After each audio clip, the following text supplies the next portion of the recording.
What's up, it's EJ Spark. I am back for another countdown video, and today I am doing what I think are the top 10 hip-hop albums from the 2010s. I really enjoyed making this list video last time because I just love these debates and I think they're really fun, and I really appreciate everyone respecting my opinions, everyone respecting each other's opinions, and I love seeing those comments on what people think. And so, that really inspired me to keep doing those lists. I love debating, I love friendly debates, so here we go. Top 10 hip-hop albums of the 2010s, and first I'm going to start with two honorable mentions. First honorable mention, I am going with No Mercy by T.I. Now, I think T.I. is a little bit underrated, but I think this album, No Mercy, was definitely underrated from the 2010s. I think he had some crazy features on there with The Dream, Kanye West, Chris Brown, Kid Cudi, and I think that album was just so good because I think it was so passionate, and I think T.I. really outdid himself on that one. And my second honorable mention, I'm going The Adventures of Bobby Ray by B.o.B.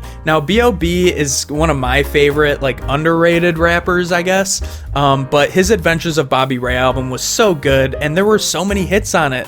I mean, you had Magic, Airplanes, which was a worldwide hit, and you had Nothing on You featuring Bruno Mars. I really liked his Strange Clouds album, but I think The Adventures of Bobby Ray was truly a great album that deserves an honorable mention in this top 10 list. Alright, so let's get to the top 10 hip-hop albums of the 2010s. At number 10, I have Run the Jewels 2 album. This was definitely the best album out of the trilogy of those Run the Jewels self-titled albums. And I mean, you gotta put Killer Mike in this list. I mean, when Killer Mike, has anything to do with an album, you probably should put him on a list. I think Run the Jewels is very good all around, and they deserve to be number 10 on this list. At number 9, I'm going with Yeezus by Kanye West. Some people still might not agree with this, and I know at the time, people weren't too excited about the album because it was very experimental.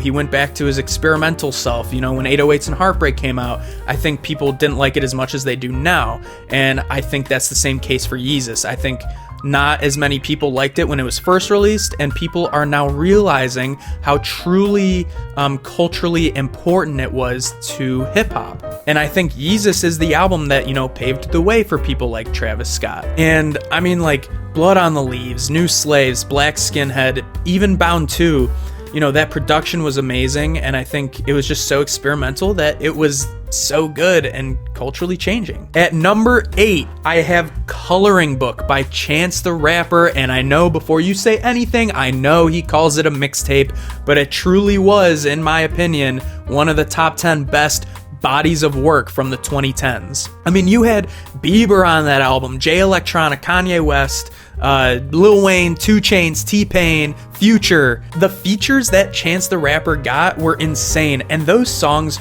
really hit the heart. No Problems was a radio hit. He had the radio hits on there, and then he had songs like Same Drugs, which just hits you right in the heart. So even though Coloring Book by Chance the Rapper was a mixtape, I want to put it on this list because it was a project, it was a great project, and it was one of the top 10 best projects of the decade. At number 7, I have Damn by Kendrick Lamar. Now, Kendrick Lamar is kind of all over this list, and I think it was his third best album of the 2010s. So we still have 2 more Kendrick Lamar albums coming your way. But it definitely, when Humble came out in DNA, everyone was using that for their hype videos, the NBA, and those songs were great. My personal favorite on Damn was Love. Love, definitely hit my heartstrings, and the production on that song and even the whole album is great. And so Damn definitely deserves to be number 7 on this list. At number 6, I have Watch the Throne by Kanye West and Jay-Z.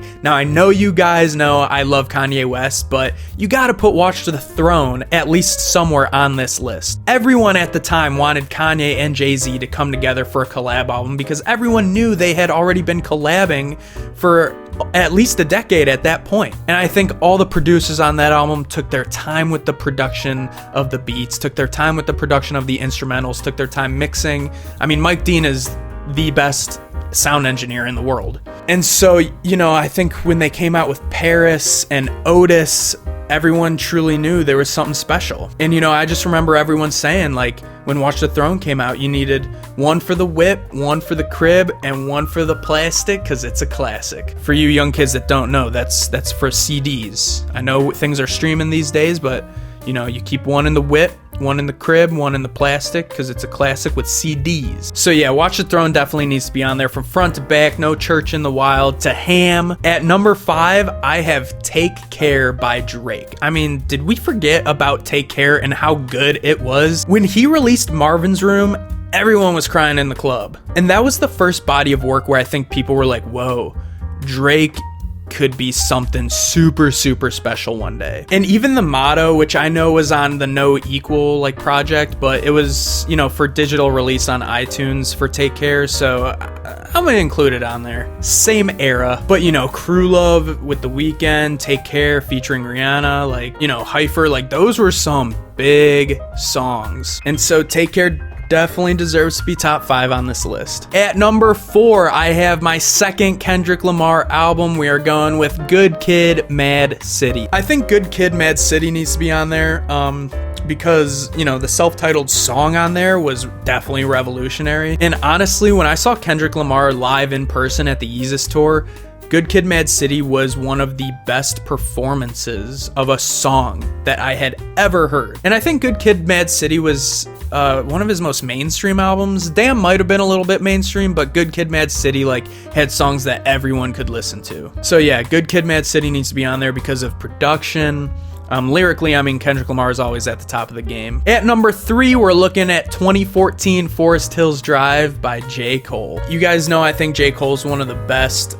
It might be unpopular opinion. I can't really tell at this point, but 2014 Forest Hills Drive is top 3 on this list, and that is because just the overall quality of the album. Like, no Role Models, when that came out, everyone was shouting out Uncle Phil. Not to mention the banger in Tale of Two Cities and the storytelling that he brought along with it, and the storytelling in the whole album in general. I mean, Love Yours apparently and Hello, like, those are gonna hit you right in the heart. And I just remember when 2014 Forest Hills Drive came out, I would not stop driving around in my car just listening to that album over and over and over again. And even the live version of that album is hype. And that story behind the album was so cool when he brought people to his old house, which is what that address is of the house he grew up in, and he brought people to that house to listen to the album. Man, that's so cool. J. Cole is so cool. All right, number 2, I have To Pimp a Butterfly by Kendrick Lamar. I know a lot of people are gonna go number 1 with it, but let's just be honest, To Pimp a Butterfly, definitely the best album lyrically of the decade, and maybe one of the best albums lyrically of all time. I think for some people the album was a little weird, and if you weren't a hip-hop fan, you didn't understand it, whereas,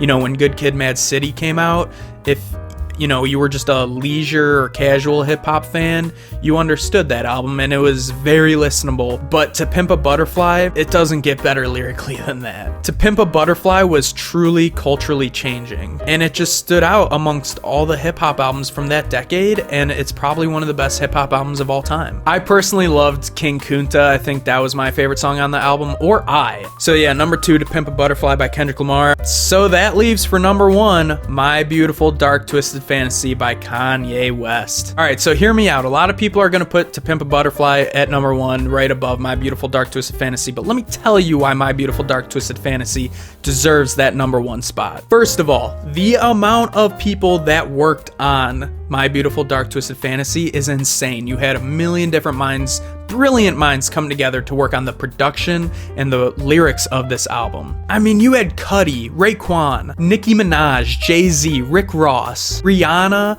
RZA, Swizz Beatz, Bon Iver, John Legend, and Pusha T all on the same album. Sonically, one of the best albums of all time. You cannot deny the hits on this album of Runaway, Power, Monster, and All of the Lights, but every single song on this album is listenable to everybody. I mean, Gorgeous itself is a classic hip-hop song. That is probably an old school hip-hop song, if I may say. And so is So Appalled. So Appalled had so many great features on it, and those verses, it was basically like a cipher. Starting off the album with that Nicki Minaj intro and Dark Fantasy already made it a classic.